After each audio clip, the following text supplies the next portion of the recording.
बिस्मिल्लाहिर्रहमानिर्रहीम इय्याका नअबुदु व इय्याका नस्तईन। अस्सलाम वालेकुम डियर स्टूडेंट्स, मैं अतीकुर रहमान। आज डिस्कस करते हैं role of chlorophyll in photosynthesis. Photosynthesis एक ऐसा अमल जिसमें प्लांट्स अपने लिए और बाकी के जो हेटेरोट्रॉफ जानदार होते हैं उनके लिए खुराक बनाते हैं। तो ये आज की वीडियो बड़ी ही इंटरेस्टिंग है, बड़े ही अहम टॉपिक है। बोर्ड के पॉइंट ऑफ व्यू से भी ये क्वेश्चन इंतहाई अहम कंसीडर किया जाता है, तो आपने वीडियो को एंड तक जरूर देखना है। Let's talk about today topic the role of chlorophyll in photosynthesis। तो फोटोसिंथेसिस मेरे बेटे हमने पहले पढ़ा हुआ है, ये एक ऐसा केमिकल रिएक्शन है, एक ऐसा अमल है जिसमें प्लांट्स अपने लिए खुराक बनाते हैं in the presence of sunlight. ठीक है, तो इसके अंदर देखें तो जो क्लोरोप्लास्ट होते हैं ना, क्लोरोप्लास्ट, इसमें देखें तो हमें दो साइड दिखाई दे रही है। ये साइड स्ट्रोमा कहलाती है, ठीक है, और इन्हें हम थैलाकॉइड कहते हैं। इन्हें हम थैलाकॉइड का नाम देते हैं, ठीक है।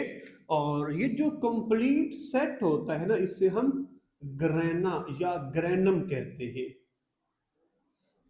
ठीक है।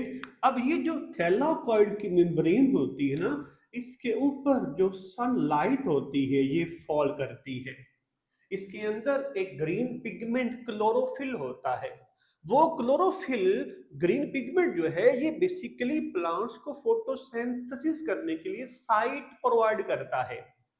इसके साथ साथ जो क्लोरोफिल होता है ना, ये सूरज की जो रोशनी होती है उसको केमिकल एनर्जी के अंदर चेंज कर देता है। लास्ट लेक्चर में हमने डिस्कस किया था कि जो प्लांट्स होते हैं ये सूरज की हीट एनर्जी को केमिकल एनर्जी के अंदर चेंज कर देते हैं ताकि केमिकल रिएक्शन परफॉर्म किया जा सके और ग्लूकोज की फॉर्मेशन की जा सके।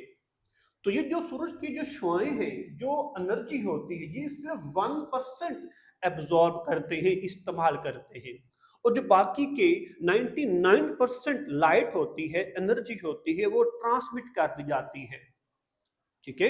इसके साथ क्लोरोफिल होता है, इसकी दो टाइप्स होती है, chlorophyll A and chlorophyll B.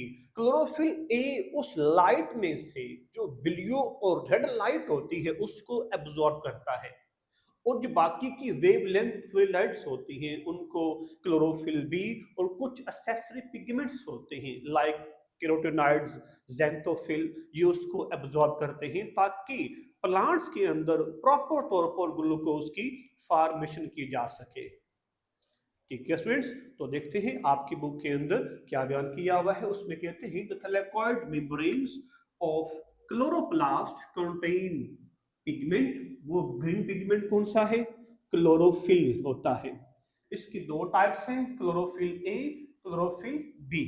Chlorophyll A क्या है? इज द मेन पिगमेंट होता है। Others are called accessory pigments are include, उसके अंदर क्लोरोफिल बी और कुछ एक्सेसरी पिगमेंट्स फोटोसिंथेटिक पिगमेंट्स होते हैं, ठीक है स्टूडेंट्स।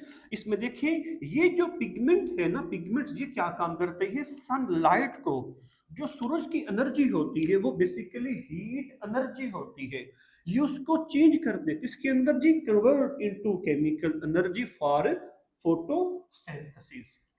ओके, लास्ट टाइम हम डिस्कस कर चुके हैं कि जो लीव्स होते हैं, जो पत्ते होते हैं, ये बेसिकली क्या काम करते हैं मेरे बेटे? इसके अंदर जैसे ही इसके ऊपर सनलाइट फॉल करती है तो ये हीट एनर्जी को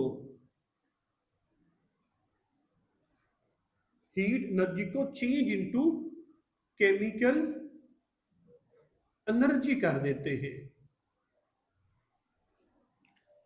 ठीक है स्टूडेंट्स। फिर देखिए इसमें कहते हैं कि ये जो लाइट होती है, only 1% of sun light falling on the leaf surface is absorb, the rest is reflected and transmitted. और जो बाकी की परसेंटेज ऑफ लाइट होती है उसको ट्रांसमिट कर दिया जाता है, उसको रिफ्लेक्ट कर दिया जाता है, ठीक है। इसके साथ साथ हम इसके अंदर जो बयान करेंगे कि ये जो ब्लू और रेड लाइट होती है ना, the blue and red lights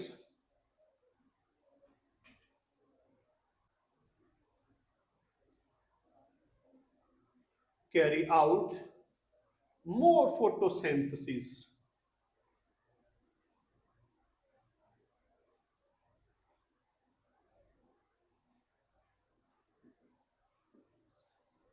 ठीक है, फोटोसिंथेसिस के अंदर रेड लाइट, ब्लू लाइट इंतहाई इंपॉर्टेंट होती है। ठीक है, इसके साथ हम कहेंगे कि ये जो डिफरेंट पिगमेंट्स होते हैं ये क्या काम करते हैं, then different pigments absorb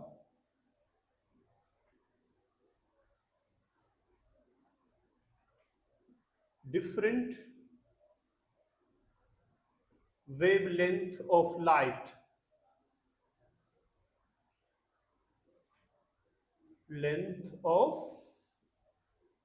light।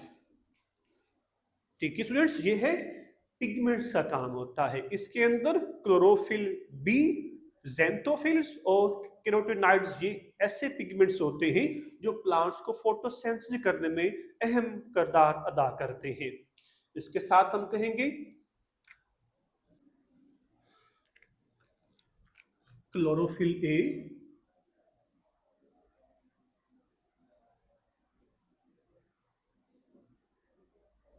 ये क्या काम करेगा, absorb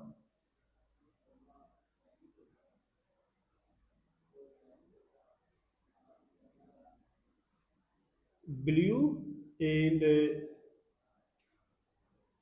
red light wavelength.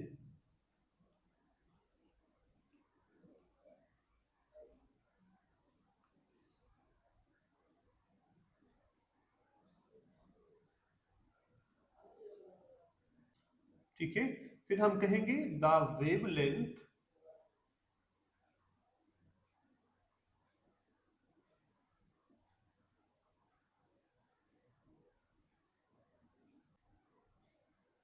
Length of light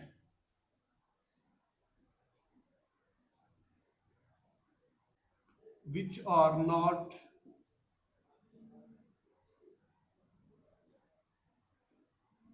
absorbed by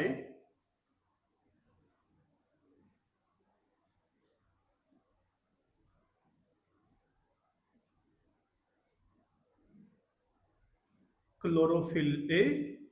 ठीक है, तो उनको फिर कौन करता है, क्लोरोफिल बी और फोटोसिंथेटिक पिगमेंट्स करते हैं। ठीक है,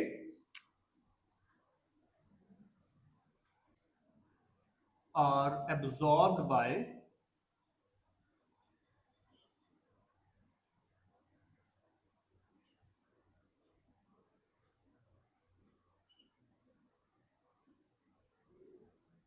accessory pigments।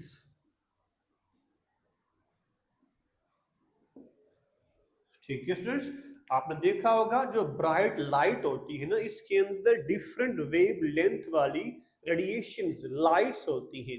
अब हर लाइट फोटोसेंसिस के अंदर अहम किरदार अदा करती है। उसमें से कुछ लाइट लाइक रेड और ब्लू क्लोरोफिल ए करता है, और बाकी के जो कलर्स होते हैं उनको क्लोरोफिल बी और एसेसरी पिगमेंट्स एब्जॉर्ब करते हैं।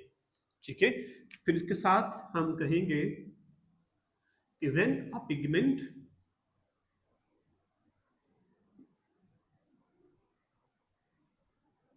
absorb light,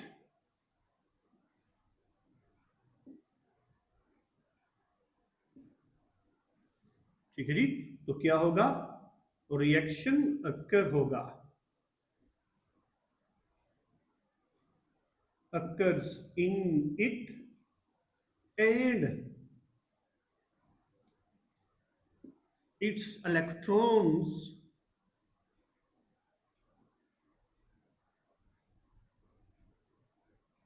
are released। ठीक है, और फिर ये जो इलेक्ट्रॉन्स होते हैं, हाई एनर्जी इलेक्ट्रॉन्स होते हैं, ये पास किए जाते हैं थ्रू इलेक्ट्रॉन ट्रांसपोर्ट चेन, जो कि बाद में एटीपी की फॉर्मेशन करते हैं। ठीक है स्टूडेंट्स, फिर हम इसमें बयान करेंगे the high energy electrons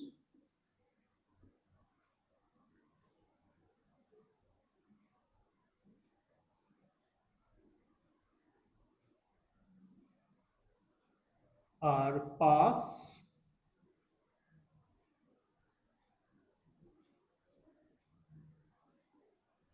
through electron transport chain, इसे हम ईटी से एब्रीविएट करते हैं। And their energy is used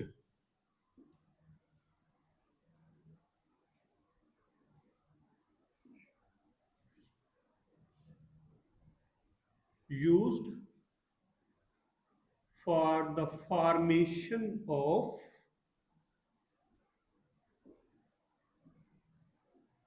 ATP।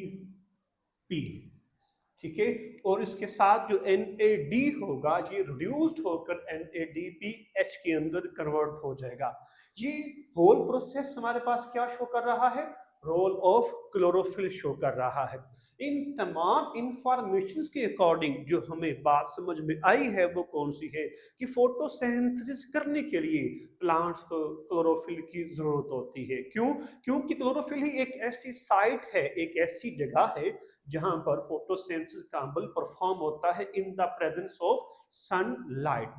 इसके अंदर क्लोरोफिल क्या काम करता है? एक तो सनलाइट को केमिकल एनर्जी के अंदर चेंज करता है, उस रेडिएशंस के अंदर डिफरेंट वेवलेंथ वाले कलर्स होते हैं।